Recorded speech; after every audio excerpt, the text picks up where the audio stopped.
স্নেহের ছাত্ররা, আশা করি তোমরা সবাই ভালো আছো। আজকে আবার একটি দ্বাদশ শ্রেণীর ভূগোলের ক্লাসে আমরা সবাই মিলিত হলাম। আমরা এর আগের দিন তৃতীয় পর্বে যে অংশটা পড়েছিলাম জনসংখ্যা অধ্যায়ের মধ্যে, তার পরের অংশ থেকে এবার আমরা আলোচনা করব। আমি আগের ক্লাসেই আমি তোমাদের বলেছিলাম যে আজকের ক্লাসে আমি কি পড়াতে চলেছি তোমাদের, তোমরা নিশ্চয়ই জানো। হ্যাঁ, অর্থাৎ পরিব্রাজন। অর্থাৎ পরিব্রাজন বা যেটাকে আমরা ইংরেজিতে বলে থাকি মাইগ্রেশন। তো সেই মাইগ্রেশন বা পরিব্রাজন সম্পর্কে আজকে আমরা কিছু আলোচনা করব। তো প্রথমেই দেখো, আমরা পরিব্রাজনের যে সংজ্ঞা অর্থাৎ ডেফিনেশন, সেই ডেফিনেশনটা আগে একটুখানি তোমাদের সামনে রাখি। অনেক রকমভাবে এটাকে সংজ্ঞায়িত করা হয়। আসলে পরিব্রাজন মানেই হচ্ছে এক স্থান থেকে অন্যত্র গমন। এবার তার অনেক ধরনের পুল ফ্যাক্টর, পুশ ফ্যাক্টর থাকে, এগুলো আমি পরে বলবো। এবং কখনো স্থায়ীভাবে কখনো বা অস্থায়ীভাবে এক স্থান থেকে মানুষ অন্যত্র গিয়ে সেখানে বসবাস করছে, এবং তার পেছনে অনেক ধরনের প্রেষণা কাজ করতে পারে। তো সেই সমস্ত বিষয়গুলোই কিন্তু আজকে আমাদের আলোচনার মধ্যে আসতে চলেছে। তো চলো একবার দেখে নিই, প্রথমে সংজ্ঞাটা দিয়ে শুরু করি, তারপরে অন্যান্য বিষয়গুলো নিয়ে আমরা বিস্তারিত আলোচনায় যাব। অনেকগুলো সংজ্ঞা রয়েছে, যেমন একটা সাধারণ সংজ্ঞায় যেটা বলা হচ্ছে যে কোনো স্থানে বহুদিন বা স্থায়ীভাবে বসবাসের উদ্দেশ্যে মানুষের স্থান থেকে স্থানান্তরে বিচরণ বা বিচরণের প্রক্রিয়াকে পরিব্রাজন বা প্রব্রজন বা পরিযান বা প্রচরণশীলতা বলে থাকে, যেটাকে ইংরেজিতে এরকমভাবে বলা হচ্ছে যে migration is a act or process of moving from one place to another with the intent of staying at the destination permanently or for a relatively long period of time. অর্থাৎ তোমরা দেখতেই পেলে যে সাধারণ সংজ্ঞাটা আমি বললাম বাংলাতে এবং ইংরাজিতে, দুই জায়গাতেই কিন্তু এটা বলা হলো যে মানুষ যখন এক স্থান থেকে অন্যত্র এই উদ্দেশ্যে নিয়েই যাচ্ছে যে সেখানে সে স্থায়ীভাবে বা দীর্ঘদিন ধরে সেখানে সে বসবাস করবে, তখনই কিন্তু সেটাকে আমরা পরিব্রাজন বা মাইগ্রেশন বলছি।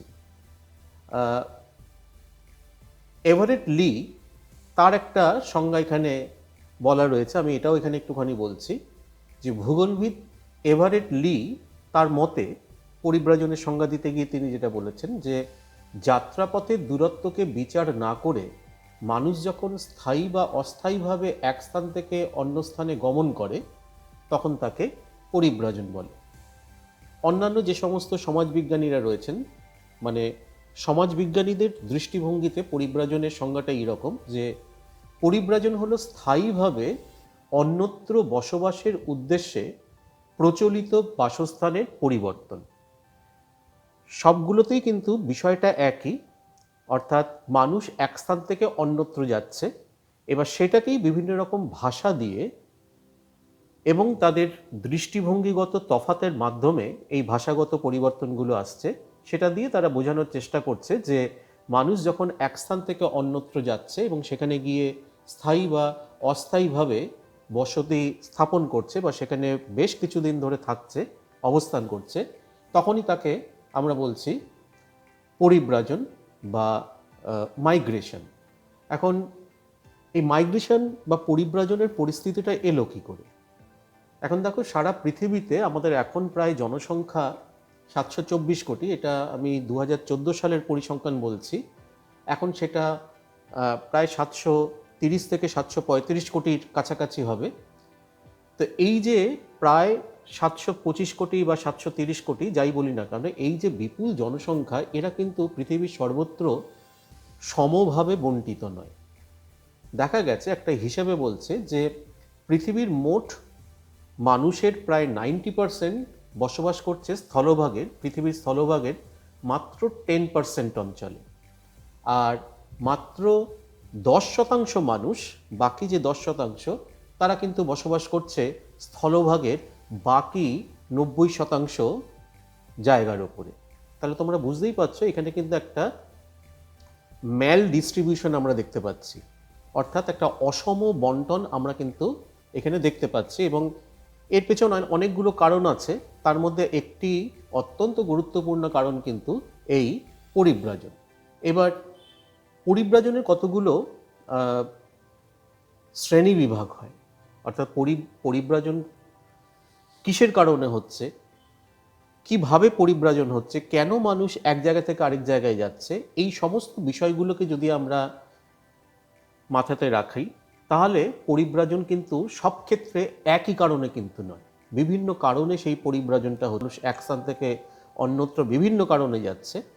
তো সেই বিষয়গুলোকেই একটুখানি জেনারেলাইজেশন থেকে একটুখানি ক্যাটাগরাইজেশন করার চেষ্টা করা হয়েছে, একটা নির্দিষ্ট ক্যাটাগরিতে ভাগ করে পরিব্রাজনটাকে দেখানোর চেষ্টা করা হচ্ছে। তো সেই দিক থেকে দেখতে গেলে এই যে পরিব্রাজন, সেই পরিব্রাজনকে আমরা প্রথমত 4 ভাগে ভাগ করতে পারি। কি সেই 4টে ভিত্তি? পরিব্রাজনের শ্রেণীবিন্যাসের 4টে ভিত্তি হলো এইরকম: 1, প্রেরণার বিচারে পরিব্রাজন; 2 হচ্ছে স্থায়িত্বের বিচারে পরিব্রাজন; 3 হচ্ছে দূরত্বের বিচারে পরিব্রাজন; আর 4 হচ্ছে রাষ্ট্র সীমার বিচারে পরিব্রাজন। আমি আরেকবার বলছি, 4টে যে ভিত্তির কথা বলা হচ্ছে প্রথমে পরিব্রাজনের: 1 হচ্ছে প্রেরণার বিচারে, 2 হচ্ছে স্থায়িত্বের বিচারে, তৃতীয় হচ্ছে দূরত্বের বিচারে, আর চতুর্থ হচ্ছে রাষ্ট্র সীমার বিচারে। এবার এই যে 4টে ব্রড ক্লাসিফিকেশন করা হলো পরিব্রাজনের, তাদের আবার কিছু মাইক্রো ডিভিশনস রয়েছে। কি কি সেগুলো? যেমন প্রথমটাই ছিল প্রেরণার বিচারে পরিব্রাজন। এই প্রেরণার বিচারে পরিব্রাজনটা কিন্তু আবার দুভাগে ভাগ করা হচ্ছে। তার একটি ভাগ হচ্ছে অর্থনৈতিক পরিব্রাজন, আরেকটি ভাগ হচ্ছে সামাজিক পরিব্রাজন। নামটা থেকেই তোমরা বুঝতে পারছো যে অর্থনৈতিক পরিব্রাজন মূলত অর্থনৈতিক কারণে মানুষ এক স্থান থেকে অন্যত্র গমন করছে বা সেখানে গিয়ে বসতি স্থাপন করছে, সেটা কিন্তু অর্থনৈতিক প্রেরণা বা প্রেষণা যাই বলি না কেন আমরা, তার ভিত্তিতে হচ্ছে, যার জন্য এটাকে আমরা বলছি অর্থনৈতিক পরিব্রাজন বা ইকোনমিক্যাল মাইগ্রেশন। আরেকটা হচ্ছে সামাজিক পরিব্রাজন। সামাজিক বিভিন্ন কারণেও কিন্তু মানুষ এক স্থান থেকে অন্যত্র গিয়ে বসতি স্থাপন করে। এগুলোর উদাহরণ আমরা আরেকটু পরের দিকে চ্যাপ্টারটা যত এগোবে তখন আমরা আলোচনা করব। তো এটাকে তখন আমরা বলছি সোশ্যাল মাইগ্রেশন বা সামাজিক পরিব্রাজন। এবার যদি আমরা স্থায়িত্বের বিচারে পরিব্রাজনের শ্রেণী বিভাগ করি, তো স্থায়িত্বের বিচারে পরিব্রাজন সেটাও কিন্তু আবার দু রকমের। কি কি সেটা? একটা হচ্ছে স্থায়ী পরিব্রাজন, আর একটা হচ্ছে অস্থায়ী পরিব্রাজন। স্থায়ী পরিব্রাজন মানে হচ্ছে এক জায়গা থেকে আরেক জায়গায় গিয়ে সেখানে কিন্তু আমি স্থায়ীভাবে যদি বসতি স্থাপন করে সেখানেই যদি বংশ পরম্পরায় আমি যদি থেকে যাই, তাহলে সেটা হচ্ছে কিন্তু পার্মানেন্ট মাইগ্রেশন বা স্থায়ী পরিব্রাজন। আবার আমি কিছু সময়ের জন্য কোনো একটা জায়গায় গেলাম, সেখানে থাকলাম কিছুদিন, সেটা কয়েক মাস হতে পারে, কয়েক বছর হতে পারে, আবার আমি ফিরে এলাম নিজের জায়গায় বা নিজের জন্মস্থানে, এইটা কিন্তু অস্থায়ী পরিব্রাজন। ঠিক আছে? সুতরাং স্থায়িত্বের বিচারে এই হচ্ছে দু রকমের পরিব্রাজন, স্থায়ী আর অস্থায়ী পরিব্রাজন। দূরত্বের বিচারে যদি আমরা পরিব্রাজনের শ্রেণী বিভাগ করি, সেখানে কিন্তু আমরা দেখব 3 রকমের পরিব্রাজন রয়েছে। একটা হচ্ছে স্বল্প দূরত্বের পরিব্রাজন, দ্বিতীয় হচ্ছে মধ্যম দূরত্বের পরিব্রাজন, আর তৃতীয় হচ্ছে অধিক দূরত্বের পরিব্রাজন। অর্থাৎ ডিস্টেন্স অনুসারে, অর্থাৎ কতটা দূরে গিয়ে আমি বসতি স্থাপন করছি বা সেখানে আমি যাচ্ছি বিভিন্ন কারণে, সেই দূরত্বের ভিত্তিকে এখানে কাজে লাগিয়ে এই 3টে ভাগে ভাগ করা হচ্ছে, যে স্বল্প দূরত্বের, মাঝারি দূরত্বের এবং অধিক দূরত্বের পরিব্রাজন। আর চতুর্থ ছিল রাষ্ট্রসীমার বিচারে পরিব্রাজন। রাষ্ট্রসীমার বিচারে পরিব্রাজন এটাকে কিন্তু আমরা দুভাগে ভাগ করছি। একটা হচ্ছে অভ্যন্তরীণ পরিব্রাজন, আর একটা হচ্ছে আন্তর্জাতিক পরিব্রাজন। অভ্যন্তরীণ পরিব্রাজন মানে হচ্ছে যখন আমি একটা দেশের মধ্যেই ঘোরাফেরা করছি, সেই দেশের এক প্রান্ত থেকে আরেক প্রান্তে যাচ্ছি বা এক অংশ থেকে আরেক অংশে যাচ্ছি, অর্থাৎ সেই রাষ্ট্রের মধ্যেই কিন্তু আমি থাকছি, তো সেটাকে বলা হচ্ছে কিন্তু অভ্যন্তরীণ পরিব্রাজন। আর আমি যদি এক দেশ থেকে আরেকটা দেশে চলে যাই এবং সেখানে গিয়ে যদি আমি স্থায়ী বা অস্থায়ীভাবে সেখানে থাকতে শুরু করি, তাহলে সেটা হয়ে যাচ্ছে কিন্তু আন্তর্জাতিক পরিব্রাজন বা ইন্টারন্যাশনাল মাইগ্রেশন, বা এটাকে আমরা ইমিগ্রেশন বলে থাকি। তো যাই হোক, এগুলোর কথা আমরা আবার পরের দিকে আলোচনা করব। এবার এই যে ভাগগুলো রয়েছে সেগুলোর কারণগুলো একটুখানি আমরা খুব ছোট ছোট করে একটুখানি আলোচনা করি। যেমন প্রেরণার বিচারে আমি বলেছিলাম পরিব্রাজন দু রকমের, একটা হচ্ছে অর্থনৈতিক আর একটা হচ্ছে সামাজিক।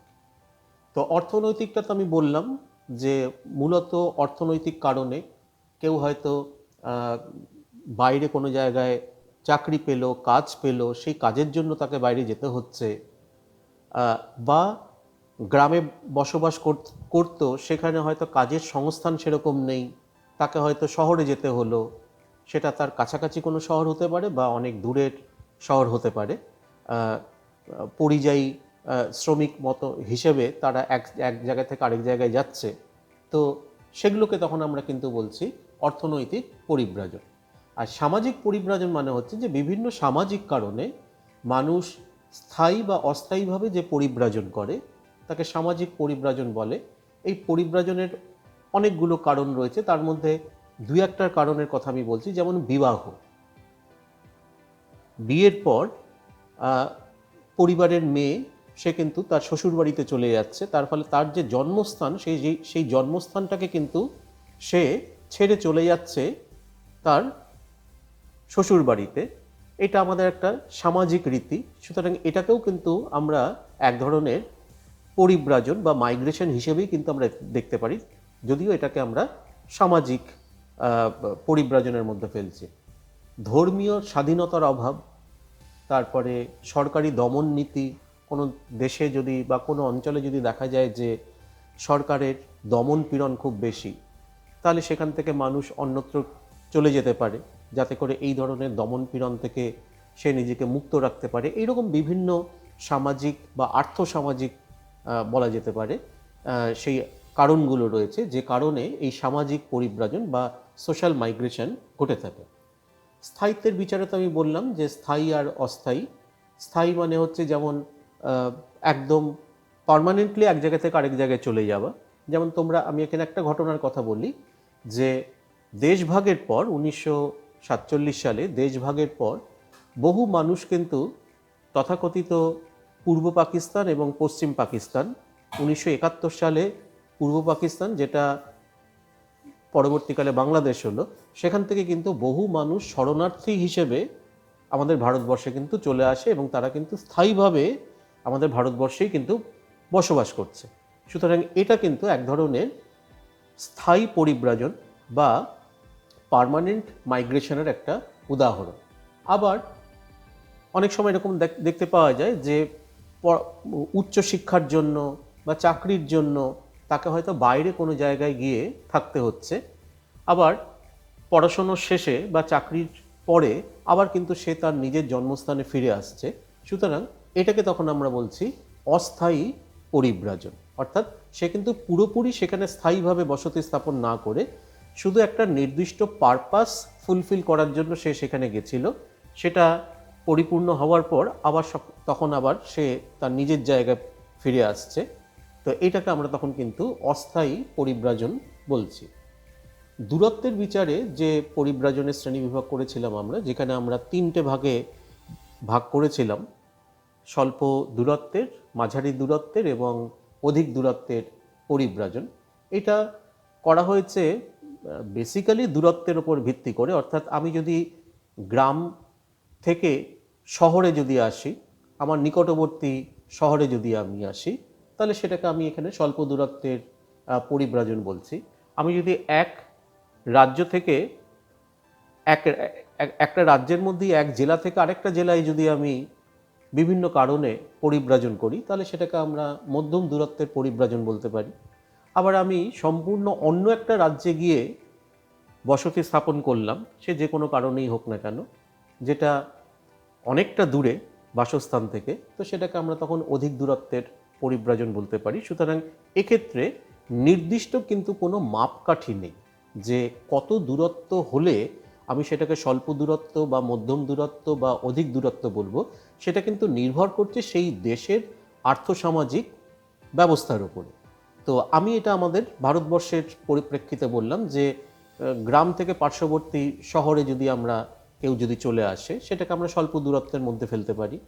আবার এক জেলা থেকে আরেকটা জেলায় যদি কেউ গিয়ে সেখানে যদি বসতি স্থাপন করে সেটাকে আমরা মাঝারি দূরত্বের পরিব্রাজন বলতে পারি। আর যদি অন্য রাজ্যে গিয়ে সে চাকরির জন্য হোক, পড়াশোনা করার জন্য হোক বা যে কোনো কারণেই হোক, সেখানে গিয়ে যদি বসতি স্থাপন করে তাহলে সেটাকে আমরা অধিক দূরত্বের পরিব্রাজন বলবো। আমি এখানে কিন্তু আন্তর্জাতিক পরিব্রাজনের কথাটা এখানে বলছি না, আন্তর্জাতিক পরিব্রাজনটাও কিন্তু অধিক দূরত্বের পরিব্রাজন। তো সেটা আমরা আরেকটা অংশে আলোচনা করব বলে আমি এখানে সেটার কথা উল্লেখ করলাম না। এরপরেই আছে রাষ্ট্রসীমার বিচারে পরিব্রাজন, যেখানে আমরা পরিব্রাজনের দুটো ভাগ করেছিলাম, একটা হচ্ছে অভ্যন্তরীণ পরিব্রাজন আর একটা হচ্ছে আন্তর্জাতিক পরিব্রাজন। অভ্যন্তরীণ পরিব্রাজন কি? একই দেশের অন্তর্ভুক্ত বিভিন্ন অঞ্চলের মধ্যে যখন স্থায়ী বা অস্থায়ীভাবে বসবাসের উদ্দেশ্যে জনসংখ্যার স্থানান্তর ঘটে তখন তাকে অভ্যন্তরীণ পরিব্রাজন বলে। এরূপ পরিব্রাজন রাষ্ট্রসীমার মধ্যেই মূলত ঘটে থাকে, যেটার কথা আমি আগেও বলেছিলাম।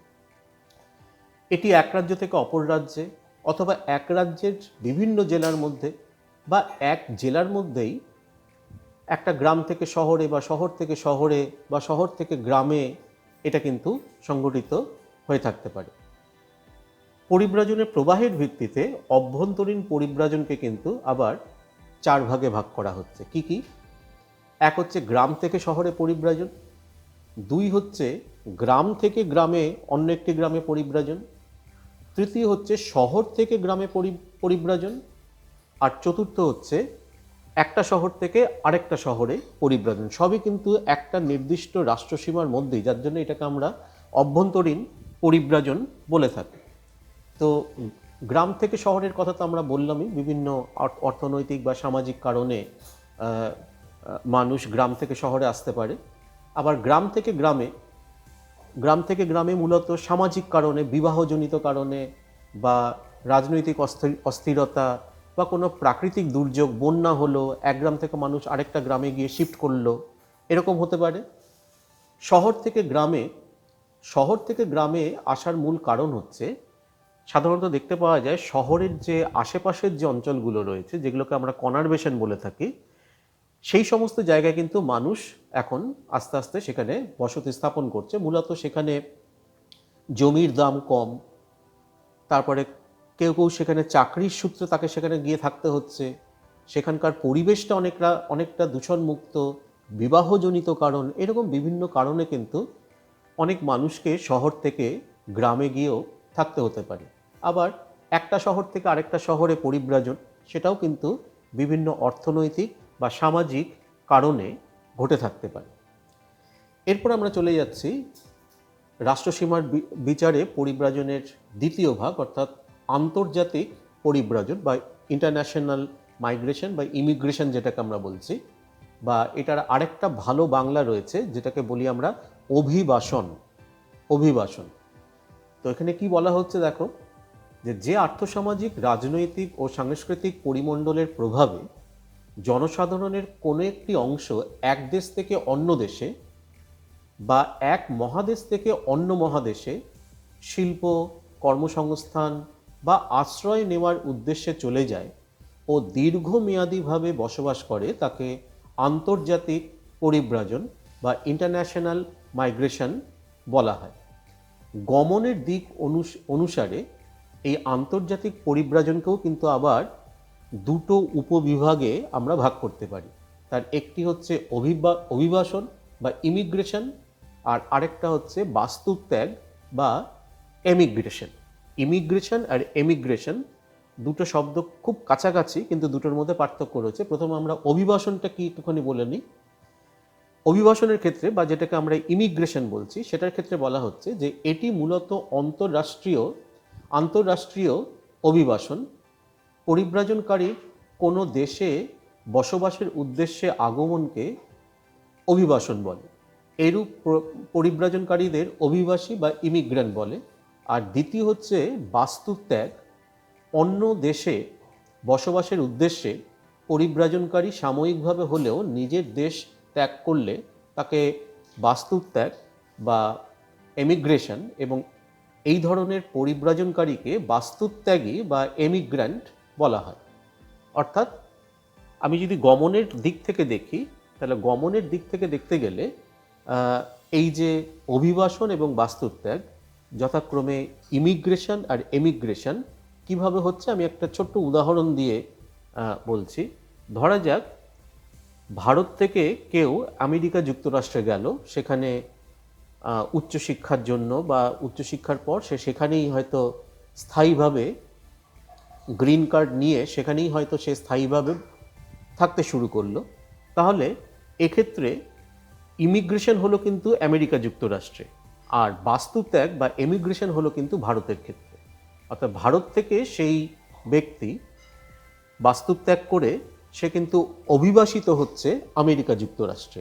সুতরাং গমনের দিক অনুসারে একটা হচ্ছে বাস্তুত্যাগ, যে দেশ থেকে সে বেরিয়ে এলো, আর আরেকটা হচ্ছে অভিবাসন, যে দেশে গিয়ে সে স্থায়ী বা অস্থায়ীভাবে স্বল্প মেয়াদে বা দীর্ঘমেয়াদে সেখানে গিয়ে সে বসতি স্থাপন করলো বা থাকতে শুরু করলো, সেটা হচ্ছে কিন্তু অভিবাসন বা ইমিগ্রেশন। এখন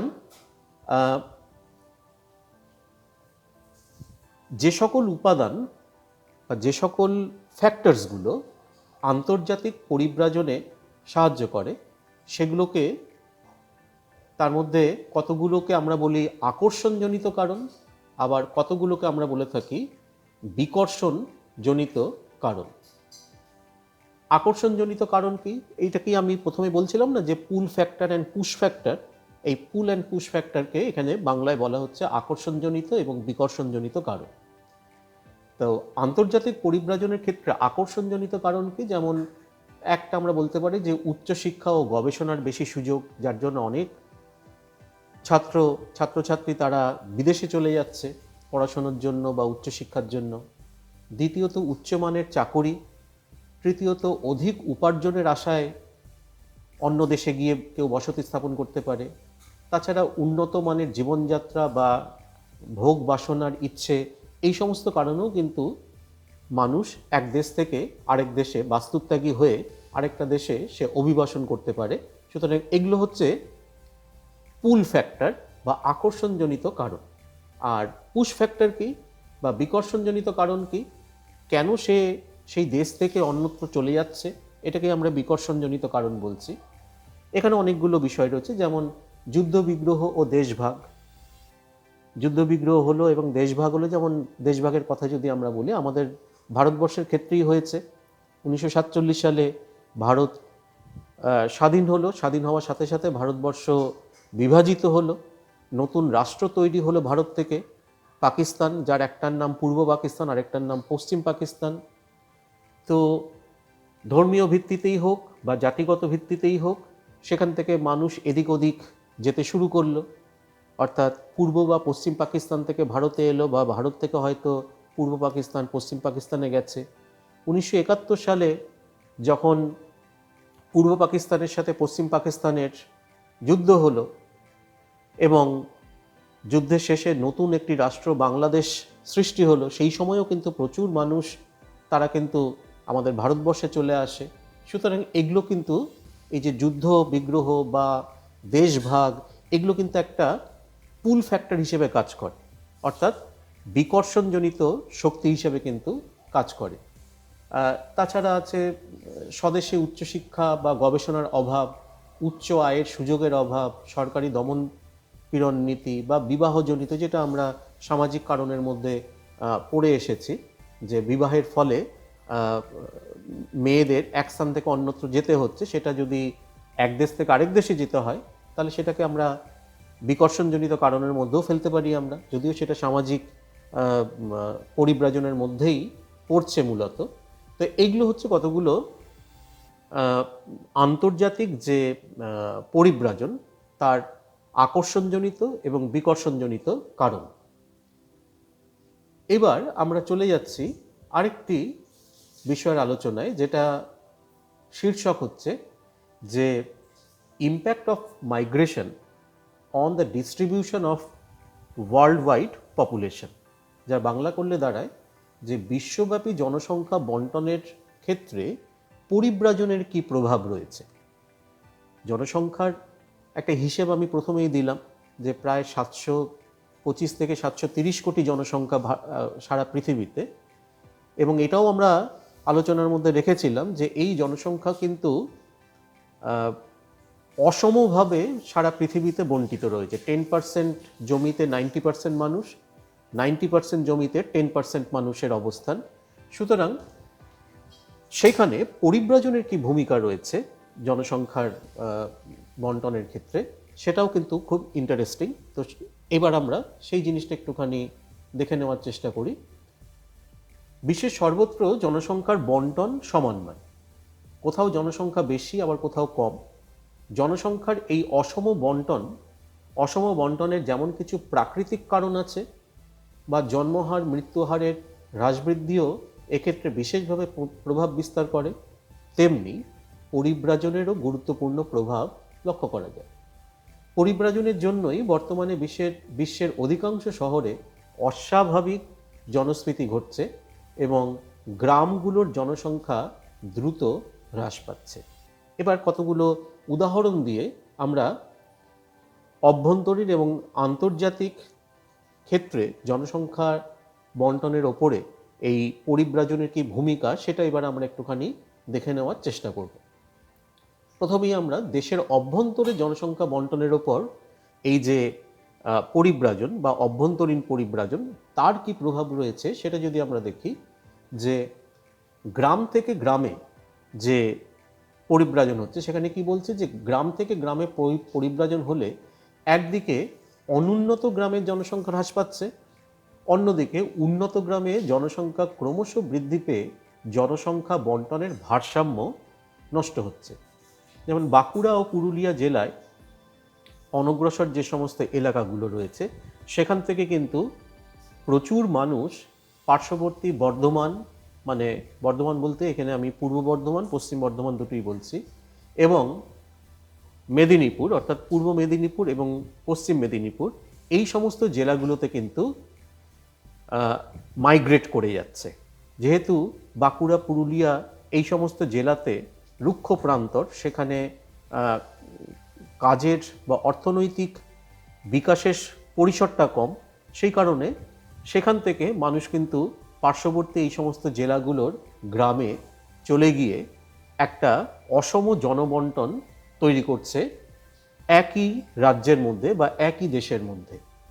দ্বিতীয় হচ্ছে গ্রাম থেকে শহরে অধিক সংখ্যায় মানুষ গমন করলে শহরের আয়তন যদি না বাড়ানো হয়, তাহলে নিম্ন আয়ের বসতি হিসেবে শহরে অনেক বস্তি গড়ে ওঠে।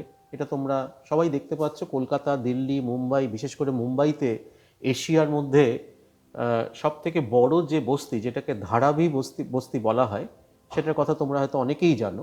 এরকম প্রতিটা শহরেই কিন্তু এটা শহরের একটা বৈশিষ্ট্য, যেহেতু শহরের একটা পুল ফ্যাক্টর রয়েছে, এখানে অর্থনৈতিক বিভিন্ন কারণে মানুষ সেখানে এসে বসতি স্থাপন করছে, এবং যখন তারা বাসস্থানের কোনো ব্যবস্থা করতে পারছে না, তখনই কিন্তু এই ধরনের ছোটোখাটো যে সমস্ত জায়গাগুলো রয়েছে, কখনো হয়তো দেখা যাবে যে রেল লাইনের ধারে বা কোনো ব্রিজের তলাতে বা কোনো বাস স্ট্যান্ডের গায়ে, বিভিন্ন জায়গায় বা কোনো সরকারি জমিতে, সেখানে কিন্তু দেখা যাবে যে তারা খুব ফিল্দি ওয়েতে বা খুব স্বল্প ব্যয়ে কিছু অস্থায়ী টেন্টের মতন ঘর তৈরি করে সেখানে তারা একটু একটু করে বসতি স্থাপন করতে করতে সেই জায়গাটা একটা কিন্তু স্লাম বা একটা বস্তিতে পরিণত হচ্ছে। তো এই সব জায়গাগুলো কিন্তু অত্যন্ত জনস্বাস্থ্যের দিক থেকে অত্যন্ত ভালনারেবল হয়, যে কারণে এই সমস্ত জায়গায় শিশু মৃত্যুর হারটাও কিন্তু এবং অপুষ্টিজনিত মৃত্যুর হারটাও কিন্তু অনেকটা বেশি দেখতে পাওয়া যায়। তৃতীয় হচ্ছে শহর থেকে গ্রামে পরিব্রাজন। শহর থেকে গ্রামে বেশি সংখ্যায় পরিব্রাজন ঘটলে শহর সংলগ্ন গ্রামগুলিতে জনসংখ্যার ঘনত্ব বেড়ে ওই সমস্ত অঞ্চলেও কিন্তু নগরায়ন হয়। এটা অনেক সময় দেখা গেছে যে নগরায়ন বা আরবানাইজেশন, এই যে প্রসেসটা, অর্থাৎ একটা শহরকে ভিত্তি করে শহর যখন আস্তে আস্তে বাড়তে শুরু করে, তখন তার আশেপাশের যে অঞ্চলগুলো রয়েছে, যেগুলো মূলত গ্রামাঞ্চল ছিল, সেই গ্রামাঞ্চলগুলো কিন্তু আস্তে আস্তে সেই শহরের প্রভাবে সেখানে বিভিন্ন রকম নাগরিক সুযোগ সুবিধা আস্তে আস্তে বর্ধিত হতে থাকে, সেই সমস্ত জায়গায় পৌঁছাতে থাকে এবং মানুষজনও কিন্তু একদম কোর অঞ্চল থেকে, কোর সিটি থেকে আস্তে আস্তে ছড়িয়ে যেতে থাকে এই সমস্ত অঞ্চলে, এবং তার ফলে আমরা দেখতে পাই যে একটা নগরায়ন প্রক্রিয়া বা আরবানাইজেশন প্রসেস কিন্তু এর মধ্যে তৈরি হতে পারে। আর আরেকটি হচ্ছে শহর থেকে শহরে এই ধরনের পরিব্রাজনের ফলে বড় বড় শহরে জনসংখ্যার চাপ কিছুটা হ্রাস পায়। আবার অনেক ক্ষেত্রে এর বিপরীত ঘটে, যে বড় বড় শহরের জনসংখ্যা দ্রুত বৃদ্ধি পাচ্ছে, একটা শহর থেকে আরেকটা শহরে চলে যাচ্ছে। মানে একটা শহর বলতে এখানে হয়তো ছোট শহর থেকে, ধরো আমি বর্ধমানের কথা যদি বলি, বর্ধমান থেকে কেউ হয়তো কলকাতায় যাচ্ছে, তাহলে বর্ধমান একটা শহর, কলকাতাও একটা শহর, যদিও দুটো শহরের মধ্যে গুণগত অনেক পার্থক্য রয়েছে, সেগুলো তোমরা সবাই জানো, পড়েছো আগে। তো বর্ধমানের জনসংখ্যা কমছে, কলকাতায় কিন্তু উত্তরোত্তর বৃদ্ধি পাচ্ছে। এটা কিন্তু ভারতবর্ষে বা ভারতবর্ষের বাইরে বিভিন্ন দেশে এই ধরনের সমস্যাগুলো কিন্তু আমরা প্রায়ই দেখতে পাই। তাহলে এগুলো হচ্ছে কতগুলো অভ্যন্তরীণ যে পরিব্রাজন, তার প্রভাব, জনসংখ্যার বন্টনের ওপরে তার প্রভাব কীরকম সেটা নিয়ে আলোচনা করলাম। এরপরে আমরা চলে যাচ্ছি এর দ্বিতীয় দিকটায়, যেটাকে আমরা আন্তর্জাতিক ক্ষেত্রে জনসংখ্যার বন্টনের ওপরে এই যে পরিব্রাজন তার কি প্রভাব, সেটা যদি আমরা বিভিন্ন উদাহরণ দিয়ে এখানে যদি আমরা আলোচনা করি। যেমন বলছে যে অতীতে বিভিন্ন সময়ে মানুষ এক দেশ থেকে অন্য দেশে পরিব্রাজন করেছে, তবে শুধু অতীতে নয়, বর্তমান সময়েও কিন্তু বিভিন্ন দেশের মধ্যে এই পরিব্রাজন ঘটে চলেছে। এটাও আমরা ইতিহাসে দেখেছি। তোমরা ইতিহাসে নিশ্চয়ই পড়েছো যে কিভাবে বাইরের দেশ থেকে মানুষ এসে একটা দেশকে দখল করে নিয়েছে এবং সেখানে তারা পরবর্তীকালে থেকে গিয়েছে। তো এই যে বাইরের দেশ থেকে আসা বা এক দেশ থেকে আরেক দেশে যাওয়া, এই প্রচলনটা কিন্তু আজকের নয়। এই প্রচলনটা কিন্তু বহু আগে থেকেই কিন্তু আমাদের পৃথিবীর বিভিন্ন দেশে, বিভিন্ন মহাদেশে কিন্তু আমরা দেখে এসেছি। যেমন দু একটা উদাহরণ দিয়ে আমরা এটার আলোচনাটা করি, তাহলে তোমাদের বুঝতে সুবিধা হবে। যে ইউরোপ থেকে অন্যান্য দেশে প্রচুর মানুষ কিন্তু একটা সময় গেছে। অতীতে ইউরোপ থেকে ভাগ্যান্বেষী মানুষ তারা কিন্তু পাড়ি দিয়েছে উত্তর আমেরিকা এবং দক্ষিণ আমেরিকার বিভিন্ন জায়গায়। আর তারই ফলে জনবহুল আমেরিকা যুক্তরাষ্ট্র, কানাডা, ব্রাজিল, তারপরে আর্জেন্টিনা প্রভৃতি দেশের উদ্ভব ঘটেছে। এখনও বিশ্বের বিভিন্ন দেশ থেকে প্রচুর মানুষ প্রতি বছর আমেরিকা যুক্তরাষ্ট্র, কানাডা এই সমস্ত দেশগুলোতে যাচ্ছে। একটা ছোট পরিসংখ্যান এখানে দেওয়া রয়েছে, পরিসংখ্যানটা শুনলে তোমরা বুঝতে পারবে কতটা একটা অঞ্চলের বা একটা দেশের জনসংখ্যার বন্টনের ওপরে প্রভাব ফেলছে। সেখানে বলা হচ্ছে যে 1819 খ্রিস্টাব্দে আমেরিকা যুক্তরাষ্ট্রের লোক সংখ্যা ছিল মাত্র 58 লক্ষ। কত ছিল না? 58 লক্ষ। এরপর প্রধানত ইউরোপ থেকে পরিব্রাজনের সংখ্যা এতটাই বাড়তে থাকে যে মাত্র 100 বছর পর ওই জনসংখ্যা বেড়ে গিয়ে দাঁড়ায় 7.5 কোটি। 100 বছরই কিন্তু দেখতেই পাচ্ছ যে কত গুণ জনসংখ্যা এক লাফে বেড়ে গেল। তারপর 1975 খ্রিস্টাব্দে এই 7.5 কোটিটা বেড়ে গিয়ে দাঁড়ালো 26 কোটিতে। আর 2013 সালে, অর্থাৎ আজ থেকে মাত্র 7 বছর আগে, এই সংখ্যাটা কিন্তু এখন দাঁড়িয়েছে প্রায় 32 কোটিতে। তাহলে বুঝতে পারছো যে পৃথিবীর বিভিন্ন মহাদেশ থেকে বা বিভিন্ন দেশ থেকে আমেরিকা যুক্তরাষ্ট্রে মানুষ কিভাবে যাচ্ছে দলে দলে, এবং তার ফলে সেখানকার জনসংখ্যা চরিত্রটা কিন্তু আস্তে আস্তে পরিবর্তিত হচ্ছে। একইভাবে পরিব্রাজনের মাধ্যমে একদিকে আমেরিকা যুক্তরাষ্ট্রের জনসংখ্যা যখন দ্রুত হারে বেড়েছে, অন্যদিকে ইউরোপের জনসংখ্যা সেই সময় কিন্তু যথেষ্ট হ্রাস পেয়েছে। যেমন 1820 থেকে 1950, অর্থাৎ এই যে 130 বছর, এই 130 বছরের মধ্যে ইটালি, সুইজারল্যান্ড এই সমস্ত দেশগুলোতে কিন্তু জনসংখ্যা 7 থেকে 15% পর্যন্ত কিন্তু হ্রাস পেয়েছে। তার কারণ এখানকার মানুষরা কিন্তু পৃথিবীর অন্যান্য জায়গায় ভাগ্যান্বেষণের জন্য কিন্তু চলে গেছিল। আয়ারল্যান্ডের জনসংখ্যা তো একদম প্রায় তলানিতে এসে ঠেকেছিল। এর প্রধান কারণ এইসব দেশের বিপুল জনসংখ্যা, বিপুল সংখ্যক মানুষ আমেরিকা যুক্তরাষ্ট্রে গিয়ে স্থায়ীভাবে বসবাস শুরু করে। আবার আজ যাদের আমরা অস্ট্রেলিয়া বা নিউজিল্যান্ডের অধিবাসী বলে জানি, তাদের অধিকাংশেরই পূর্বপুরুষ কিন্তু ব্রিটিশ নাগরিক ছিল, অর্থাৎ তারা ব্রিটিশ যুক্তরাজ্য থেকে তারা সেখানে গেছিল, তাদের পূর্বপুরুষরা। এবং পরিব্রাজনের মাধ্যমেই এই দুটি দেশে তাদের আগমন ঘটেছিল, অর্থাৎ অস্ট্রেলিয়া এবং নিউজিল্যান্ডে বেশিরভাগ মানুষই কিন্তু ব্রিটিশ যুক্তরাজ্য থেকে আসা, বহু যুগ আগে তারা চলে এসেছিল এখানে। আরেকটা দেখো, পাকিস্তান থেকে ভারত, এটার কথা আমি একটু আগে বলেছিলাম, তাহলেও আরেকবার বলছি যে 1947 সালে দেশ বিভাগের পর থেকে অগণিত মানুষ পাকিস্তান ছেড়ে ভারতে এসে বসবাস করায় পশ্চিমবঙ্গ, অসম, ত্রিপুরা, দিল্লি, পাঞ্জাব, এই সমস্ত যে পাকিস্তান লাগোয়া যে সমস্ত রাজ্যগুলো রয়েছে সেখানে কিন্তু জনসংখ্যা দ্রুত বৃদ্ধি পায় এবং সেখানকার আর্থসামাজিক ব্যবস্থার ওপরেও কিন্তু তার একটা বিরূপ প্রভাব কিন্তু আমরা পড়তে দেখি। বাংলাদেশ থেকে ভারতে আসছে, অর্থাৎ 1970 সালে 70-71 যে বাংলাদেশের মুক্তিযুদ্ধ, সেই যুদ্ধের সময় কিন্তু দেখা গেল যে বহু সংখ্যক তৎকালীন পূর্ব পাকিস্তান, যেটা পরবর্তীকালে বাংলাদেশ হলো, সেখান থেকে মানুষ ত্রিপুরা, অসম, পশ্চিমবঙ্গে তারা কিন্তু চলে এলো ওই বাংলাদেশ সন্নিহিত বা তার আশেপাশে যে সমস্ত জেলাগুলো রয়েছে এই রাজ্যগুলোর, সেখানে। একই রকমভাবে আমরা যদি অন্য জায়গায়, অন্য দেশগুলোতে যদি একটুখানি নজর ফেরাই, যেমন ইউরোপ থেকে প্যালেস্টাইনে দ্বিতীয় বিশ্বযুদ্ধের পর থেকে জার্মানি সহ ইউরোপের বিভিন্ন দেশ থেকে অসংখ্য ইহুদি ধর্মাবলম্বী মানুষ ভূমধ্যসাগরের তীরবর্তী অঞ্চলে, প্যালেস্টাইন যেটাকে বলছি, সেখানে এসে কিন্তু বসবাস করতে শুরু করলো এবং তারই ফলে ভূমধ্যসাগর তীরবর্তী প্যালেস্টাইনের প্রায় জনহীন পশ্চিমভাগে বর্তমানে ইসরায়েল নামে জনবহুল দেশটির আবির্ভাব ঘটেছে। সুতরাং একটা দেশের জন্মই হলো আরেকটা দেশ থেকে আগত বা আরেকটা মহাদেশ থেকে আগত মানুষের মাধ্যমে। সিরিয়া থেকে অনেক মানুষ চলে যাচ্ছে গৃহযুদ্ধের কারণে, জর্ডন, লেবানন, তুরস্কে সেখান থেকে চলে যাচ্ছে। শ্রীলঙ্কা থেকে ভারতে চলে আসছে, শ্রীলঙ্কা সরকারের দমনপীড়ন নীতির ফলে অসংখ্য তামিলভাষী মানুষ তারা তামিলনাড়ুতে এসে বসবাস করছে।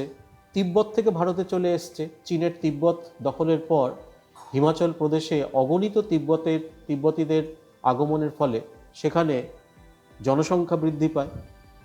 আফগানিস্তান থেকে ভারতে চলে এসেছে প্রচুর মানুষ, সেখান থেকে ভারতে চলে এসেছে, এরকম ঘটনাও আছে। সুতরাং আমরা দেখতে পাচ্ছি যে দেশের অভ্যন্তরে শহর থেকে গ্রাম বা গ্রাম থেকে শহরে যেরকম অভ্যন্তরীণ পরিব্রাজন ঘটে এবং তার যেরকম একটা সুদূর প্রসারী প্রভাব রয়েছে, একই রকমভাবে এক দেশ থেকে আরেক দেশে যে পরিব্রাজন বা যেটাকে আমরা আন্তর্জাতিক পরিব্রাজন বলছি, সেটাও কিন্তু ঘটে চলেছে যুগের পর যুগ ধরে এবং এখনও চলছে, এবং তারও কিন্তু একটা গভীর প্রভাব সেই অঞ্চলের বা সেই দেশের আর্থসামাজিক ব্যবস্থার উপরে কিন্তু পড়তে আমরা দেখি। তো এরপরে ছোট্ট তিনটে সংজ্ঞা দিয়ে আমরা আজকের ক্লাসটাকে শেষ করব। আমরা পরের ক্লাসে আবার অন্য একটি বিষয় নিয়ে আলোচনা করব। আজকের ক্লাসের শেষ অংশ, অর্থাৎ জনসংখ্যা পরিবর্তনের তিনটে নিয়ন্ত্রকের কথা বলি আমি আজকের ক্লাসটাকে শেষ করব। ফ্যাক্টরস অফ পপুলেশন চেঞ্জ, এখানে তিনটে সংজ্ঞা আমি একটুখানি বলবো। তার একটি হচ্ছে জন্মহার বা বার্থ রেট, দ্বিতীয় হচ্ছে মৃত্যুহার বা ডেথ রেট, আর একটা হচ্ছে পরিব্রাজন বা মাইগ্রেশন, যেটার কথা এতক্ষণ আমরা আলোচনা করলাম। এই তিনটেই কিন্তু জনসংখ্যা পরিবর্তনের একটা অন্যতম বড় নিয়ন্ত্রক। তো এগুলো জনসংখ্যা ভূগোল আলোচনার সময় কিন্তু এই শব্দগুলো বা এই টার্মিনোলজিগুলো বা বাংলায় যেটাকে আমরা বলি পরিভাষা, এই পরিভাষাগুলো কিন্তু ঘুরে ফিরেই আসে। সুতরাং এগুলো একটুখানি ভালো করে তোমাদের জেনে রাখতে হবে যে কোনটাকে কি বলছে। যেমন জন্মহারের ক্ষেত্রে বলা হচ্ছে যে কোনো অঞ্চলে সমগ্র নারী জাতির সন্তান জন্ম দেওয়ার কাজকেই আমরা এক কথায় বলে থাকি প্রজনন। এই প্রজনন হার পরিমাপকের বিভিন্ন রকম পদ্ধতি রয়েছে, তবে জন্মহার বা স্থূল জন্মহার হলো সবথেকে তার মধ্যে সহজ এবং একটা ব্যবহারযোগ্য পরিমাপক। এখানে কি বলা হচ্ছে জন্মহারের বা স্থূল জন্মহারের সংজ্ঞাতে বলা হচ্ছে যে কোনো একটি নির্দিষ্ট অঞ্চলে প্রতি বছর প্রতি হাজার মানুষ পিছু যতজন শিশুর জন্ম হয় তাকে বলা হচ্ছে স্থূল জন্মহার বা ক্রুড বার্থ রেট, বা সংক্ষেপে এটাকে আমরা বলে থাকি সিবিআর। সিবিআর বা ক্রুড বার্থ রেট, অর্থাৎ এখানে বলা হচ্ছে যে কোনো একটি অঞ্চলে এক বছরে 1000 মানুষ পিছু, এখানে মানুষ বলা হচ্ছে কিন্তু মহিলা কিন্তু নয়, এখানে মহিলা পুরুষ সব কিছু ধরেই এখানে বলা হচ্ছে 1000 মানুষ পিছু যতজন শিশুর জন্ম হচ্ছে তাকেই কিন্তু এখানে বলা হচ্ছে স্থূল জন্মহার বা সিবিআর। এই সিবিআরের একটা ফর্মুলা আছে, ফর্মুলা হচ্ছে CBR is equal to B by P into 1000, যেখানে বি মানে হচ্ছে বার্থ বা এক বছরের জন্মগ্রহণকারী জীবিত শিশুর সংখ্যা, আর পি পি মানে হচ্ছে টোটাল পপুলেশন, অর্থাৎ ওই সময়ে জনসংখ্যা কত, টোটাল যত জনসংখ্যা সেটা, যাকে আমরা 1000 দিয়ে গুণ করে আমরা পেয়ে যাচ্ছি কোনো একটি দেশের বা কোনো একটি অঞ্চলের বা কোনো একটি রাজ্যের স্থূল জন্মহার। মরণশীলতা বা মৃত্যুহার সেটাও কিন্তু এই একই রকমভাবে ক্যালকুলেট করা হয়, যে কোনো একটি নির্দিষ্ট অঞ্চলে প্রতি বছর প্রতি হাজার মানুষ পিছু যতজন মানুষের মৃত্যু হয় তাকে স্থূল মৃত্যুহার বা শুধু মৃত্যুহার বলা হয়, মর্টালিটি রেট। এক্ষেত্রেও প্রতি বছর প্রতি হাজার জনে যতজন মানুষের মৃত্যু হয় তাকে ওই নির্দিষ্ট বছরের মধ্যবর্তী সময়ের জনসংখ্যা দিয়ে ভাগ করে দেখা হয়। এবং এক্ষেত্রেও CDR crude death rate CDR, এই সিডিআর এর সূত্রটা হলো যে CDR equal to D by P into 1000, যেখানে ডি মানে হচ্ছে একটা নির্দিষ্ট বছরে কতজন মারা গেল ডেথ রেট, আর পি মানে হচ্ছে ওই সময়ের মধ্যে মোট পপুলেশন বা জনসংখ্যা, যাকে আমরা 1000 দিয়ে ভাগ করছি। সুতরাং এই জন্মহার আর মৃত্যুহারের ওপরে কিন্তু জনসংখ্যার বন্টন অনেকটাই নির্ভর করে। আর আরেকটা কথা তো আমরা ক্লাসের আজকের প্রথম থেকেই আমরা পড়ে এলাম, সেটা হচ্ছে পরিব্রাজন। সেখানে বলা হচ্ছে যে জনসংখ্যার পরিবর্তনে জন্মহার ও মৃত্যুহার ছাড়াও পরিব্রাজন হলো অপর একটি নিয়ন্ত্রক। বিভিন্ন কারণে মানুষ যখন এক স্থান থেকে অন্য স্থানে গমন করে তখন তাকে পরিব্রাজন বলে। যেসব প্রতিকূল কারণের প্রভাবে মানুষ তার বাসস্থান ছেড়ে যেতে বাধ্য হয় তাকে আমরা বলে থাকি বিতারক কারণ বা পুশ ফ্যাক্টরস, এর কথা আমি আগেও বলেছি। আর অপরদিকে যেসব অনুকূল কারণগুলির জন্য মানুষ অন্যত্র গমন করে সেই কারণগুলিকে বলা হয় আকর্ষক কারণ বা পুল ফ্যাক্টর। এটার কথা আমি আগে বলেছি, পুশ ফ্যাক্টর এবং পুল ফ্যাক্টর। কোনো একটি স্থানে যদি ক্রমশ বহির্মুখী পরিব্রাজন ঘটতে থাকে তাহলে সময়ের সাথে সাথে সেখানকার জনসংখ্যা ক্রমশ কমে যেতে থাকে। খুব স্বাভাবিক, এক জায়গা থেকে যদি মানুষ ক্রমাগত যদি চলে যেতে থাকে বছরের পর বছর ধরে, তাহলে সেখানকার জনসংখ্যা কমে যাচ্ছে। উল্টো দিকে যেখানে মানুষ অন্তর্মুখী পরিব্রাজন বৃদ্ধি পাওয়ার ফলে আকর্ষণজনিত কারণের কারণে যেসব স্থানে মানুষ এসে বসতি স্থাপন করছে বছরের পর বছর ধরে, তো সেখানে জনসংখ্যা বাড়তে থাকবে। সুতরাং এই যে পৃথিবী জুড়ে জনসংখ্যার যে বন্টন, কোথায় কতটা রয়েছে কতটা আছে, সেটা কিন্তু একদিকে যেরকম জন্মহার মৃত্যুহার এই দুটোর উপরে নির্ভর করে, ঠিক একই রকমভাবে পরিব্রাজনের বিষয়টার ওপরেও কিন্তু এই বন্টন অনেকটাই নির্ভর করে। তো আজকে মূলত আমরা এই পর্যন্তই আলোচনা করলাম। এর পরের দিনের ক্লাসে আমরা H6 রেশিও এবং H6 পিরামিড এই দুটোর বিষয়ে আমরা আলোচনা করব। তো আজকে আমরা এখানেই শেষ করলাম। আশা করি তোমরা আজকের পড়া ঠিক মতন বুঝতে পেরেছো। যদি কোনো জায়গায় অসুবিধা থাকে তাহলে তোমরা এই যে ভিডিওটার কমেন্ট বক্সে তোমরা লিখে আমাকে জানাবে। আমি চেষ্টা করব যত দ্রুত সম্ভব তার উত্তরগুলো তোমাদের কাছে পৌঁছে দেওয়া।